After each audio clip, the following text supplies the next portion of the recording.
오늘 본문에 보면은 두 종류의 나무가 나옵니다.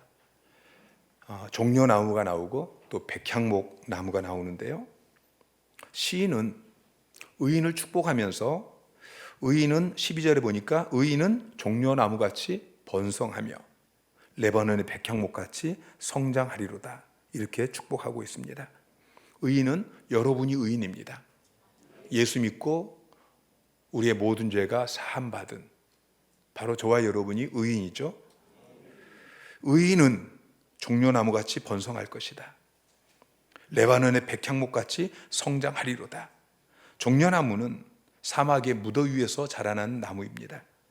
백향목은 레바논 북부 산악지대에서 강추위 속에 자라나는 나무입니다. 그리고 시인은 종려나무를 번성으로, 그리고 백향목을 성장으로 비유해서 이야기하고 있죠.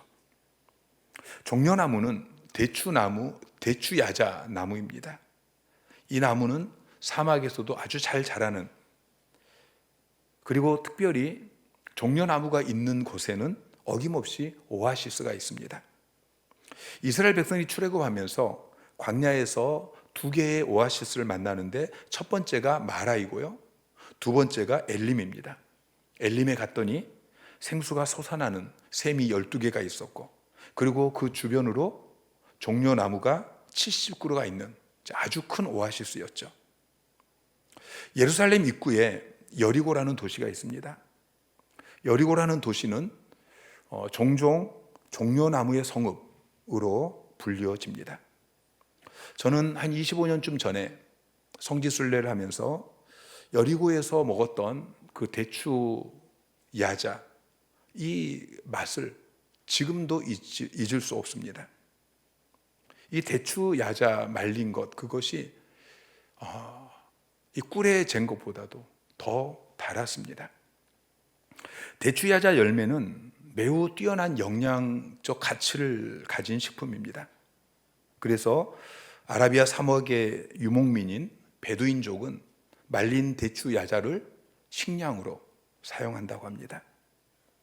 그런데 특별히 성경은 의인이 번성할 것을 축복하면서 종려나무에 비유하고 있죠.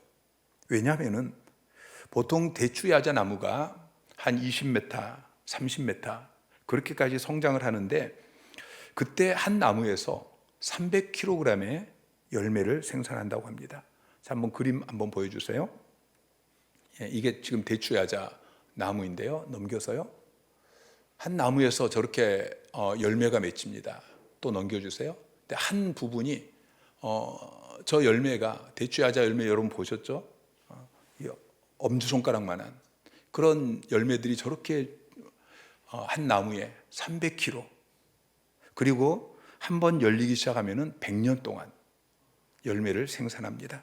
그래서 나무 하나에서 거의 30톤까지 수확을 하는 것입니다. 그래서 종려나무는 번성을 상징합니다. 하나님께서 의인인 여러분을 종려나무처럼 번성하게 하실 것이다 라고 약속하고 계십니다. 이 약속의 말씀이 여러분의 생애 전체이지만 특별히 2024년을 시작하면서 하나님 여러분에게 주시는 말씀입니다. 하나님 여러분이 번성하기를 원하십니다. 내가 반드시 너에게 복주고 복주며 너를 번성하게 하고 번성하게 하리라 약속하셨습니다. 2024년이 이제 시작되었습니다. 올 한 해 여러분의 가정 가운데, 여러분의 일터 가운데, 그리고 여러분의 교회 사역 가운데, 여러분의 삶의 모든 영역 속에서 종려나무처럼 그렇게 번성하는 역사가 일어나기를 주님의 이름으로 축복합니다. 두 번째는 레바논의 백향목인데, 레바논의 백향목은 성장을 상징합니다. 종려나무는 사막의 무더위 속에 자라나지만 백향목은 레바논의 북풍 한설과 비바람을 맞고 자라납니다. 그래서 레바논의 국기를 보면은, 자, 국기 한번 보여주세요. 레바논, 이게 국기인데 레바논 국기에 나와 있는 저 나무가 백향목입니다. 오랜 역사 가운데 외세의 침략을 받고 또 침탈을 받으며 살았던, 그 속에서 견디는 자기들의 정체성을 상징하고 있는 것이 지금 백향목입니다.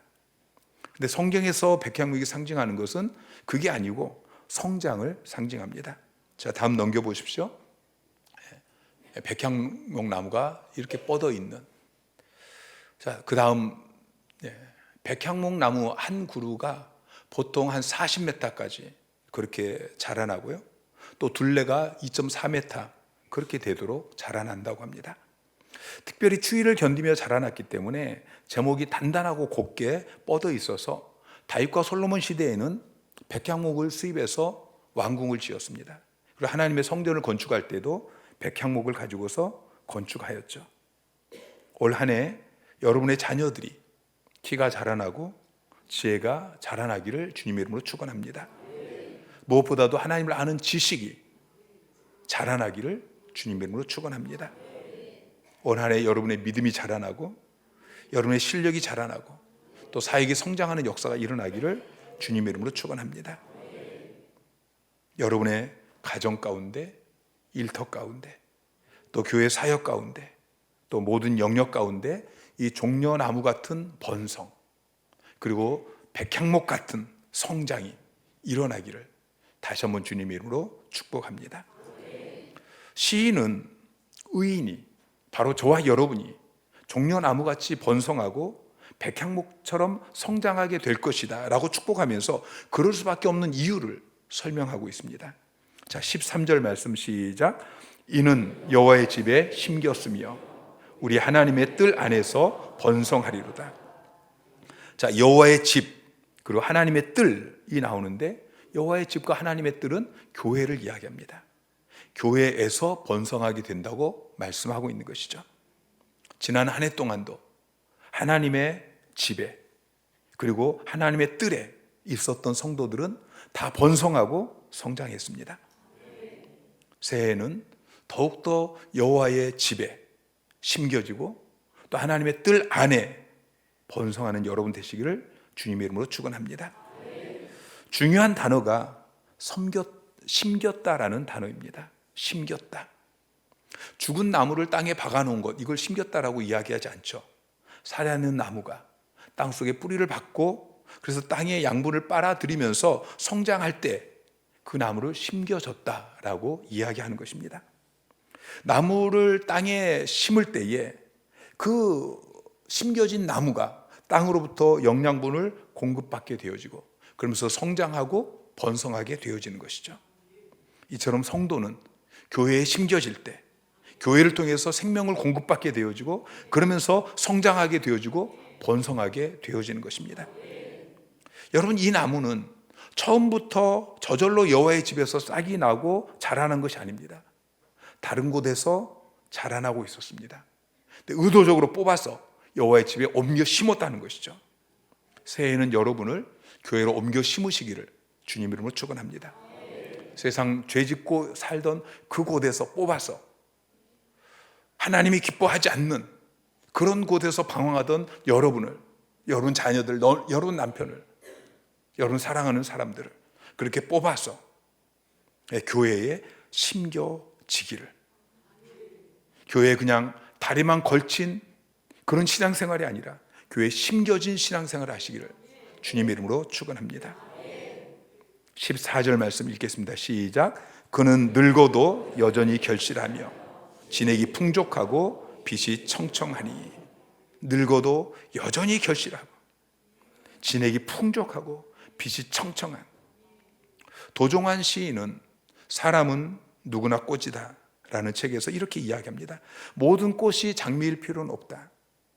국화는 국화만의 향기가 있고 키 작은 채송화도 초봄 한번 활짝 피었다 지는 벚꽃도 그 나름 아름다움이 있다. 또 햇빛은 아침에 돋아오르는 당당한 모습이 아름답지만 한낮에 내리쬐는 햇살도 더욱 아름답고 저녁에 지는 황혼의 빛은 무엇보다 눈부시다. 이렇게 이야기합니다. 우리 인생도 마찬가지입니다.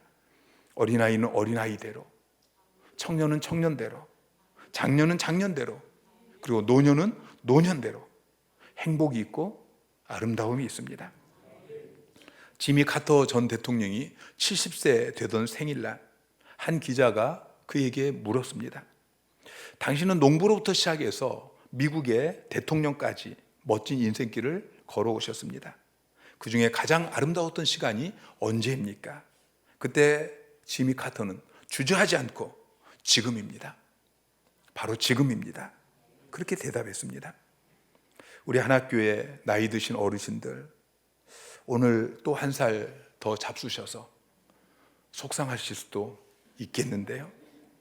올 한 해도 늙어도 여전히 결실하며 진액이 풍족하고 빛이 청청하게 사시기를 주님의 이름으로 축원합니다.